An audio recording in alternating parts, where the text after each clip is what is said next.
Mark Twain Selected Works: The Facts Concerning the Recent Resignation. Part 1. Washington, December 2nd, 1867. I have resigned. The government appears to go on much the same, but there is a spoke out of its wheel nevertheless. I was clerk of the Senate Committee on Conchology, and I have thrown up the position. I could see the plainest disposition on the part of the other members of the government to debar me from having any voice in the councils of the nation, and so I could no longer hold office and retain my self-respect. If I were to detail all the outrages that were heaped upon me during the 6 days that I was connected with the government in an official capacity, the narrative would fill a volume. They appointed me clerk of that committee on conchology, and then allowed me no amanuensis to play billiards with. I would have borne that, lonesome as it was, if I had met with that courtesy from the other members of the cabinet which was my due, but I did not. Whenever I observed that the head of a department was pursuing the wrong course, I laid down everything and went and tried to set him right, as it was my duty to do. And I never was thanked for it in a single instance. I went with the best intentions in the world to the Secretary of the Navy and said, "Sir, I cannot see that Admiral Farragut is doing anything but skirmishing around there in Europe having a sort of picnic. Now, that may be all very well, but it does not exhibit itself to me in that light. If there is no fighting for him to do, let him come home. There is no use in a man having a whole fleet for a pleasure excursion. It is too expensive. Mind, I do not object to pleasure excursions for the naval officer. Pleasure excursions that are in reason. Pleasure excursions that are economical. Now, they might go down the Mississippi on a raft. You ought to have heard him storm. One would have supposed I had committed a crime of some kind. But I didn't mind. I said it was cheap and full of Republican simplicity and perfectly safe. I said that for a tranquil pleasure excursion there was nothing equal to a raft. Then the Secretary of the Navy asked me who I was, and when I told him I was connected with the government, he wanted to know in what capacity. I said that without remarking upon the singularity of such a question, coming as it did from a member of that same government, I would inform him that I was clerk of the Senate Committee on Conchology.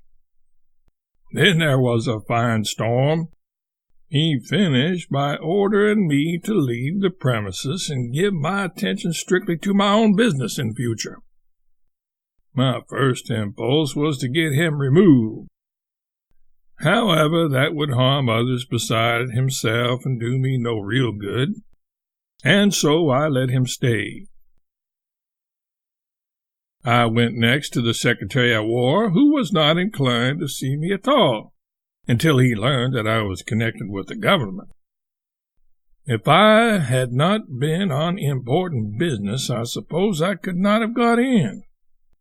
I asked him for a light. He was smoking at the time.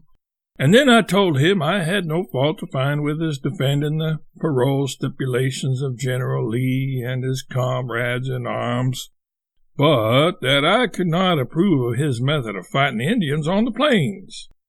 I said he fought too scattering. He ought to get the Indians more together, get them together in some convenient place where he could have provisions enough for both parties and then have a general massacre. I said there was nothing so convincing to an Indian as a general massacre. If he could not approve of the massacre, I said the next surest thing for an Indian was soap and education. Soap and education are not as sudden as a massacre, but they are more deadly in the long run.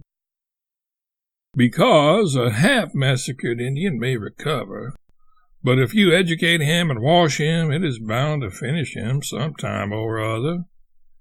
It undermines his constitution. It strikes at the foundations of his being. Sir, I said, the time has come when blood-curdling cruelty has become necessary. Inflict soap and a spelling book on every Indian that ravages the plains, and let him die. The Secretary of War asked me if I was a member of the cabinet, and I said I was. And I was not one of these ad interim people either. Severe but merited. He inquired what position I held, and I said I was clerk of the Senate Committee on Conchology. I was then ordered under arrest for contempt of court and restrained of my liberty for the best part of a day. I almost resolved to be silent thenceforward and let the government get along the best way it could. But duty called, and I obeyed.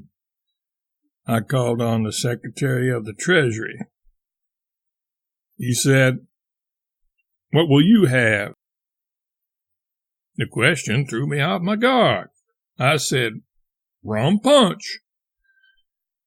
He said, "If you have got any business here, sir, state it, and in as few words as possible."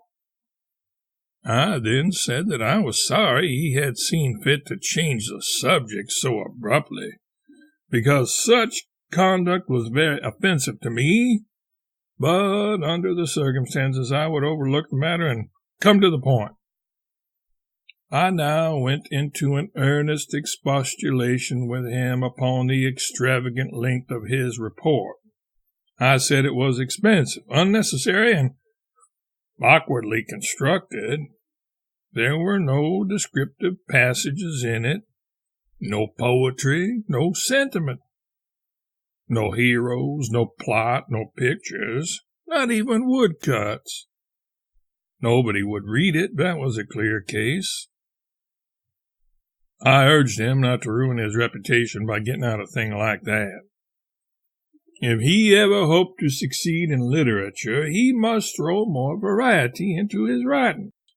He must beware of dry detail. I said that the main popularity of the almanac was derived from its poetry and conundrums, and that a few conundrums distributed around through his Treasury report would help the sale of it more than all the internal revenue he could put into it. I said these things in the kind of spirit, and yet the Secretary of the Treasury fell into a violent passion. He even said I was an ass. He abused me in the most vindictive manner, and said that if I came there again meddling with his business, he would throw me out of the window. I said I would take my hat and go if I could not be treated with the respect due to my office, and I did go. It was just like a new author. They always think they know more than anybody else when they are getting out their first book. Nobody can tell them anything.